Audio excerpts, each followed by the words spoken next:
Et le reportage de la rédaction à 6h10 sur RMC. La cité Callisté à Marseille.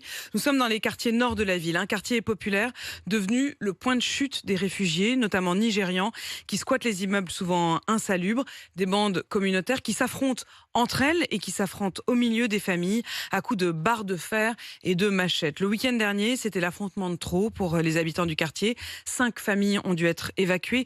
4 refusent tout simplement de retourner dans leur logement. Les explications avec le reportage de la rédaction. Il est signé ce matin, Ambre Le Poivre.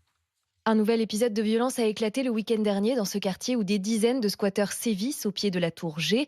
Des groupes de Nigérians s'affrontent, des coups de feu retentissent et terrorisent les petites sœurs et la fille de Nasra, restée seule dans l'appartement de sa mère. D'un coup, elles entendent le cri Abba Kaya. C'est un cri de guerre que les Nigériens ont quand ils sont en émeute. C'est ça. Vu que nous, on est en rez-de-chaussée et qu'ils étaient en train de se battre vraiment devant la fenêtre de chez ma mère, ils essayaient de rentrer chez nous comme les petites. Elles n'ont pas ouvert la porte. Ils ont pris à coups de machette les volets. Ils se sont tous réfugiés de la chambre. Dans ce quartier laissé à l'abandon, gangréné par l'insalubrité, la situation s'est encore dégradée depuis qu'il est devenu le point de chute pour des réfugiés venant souvent du Nigeria.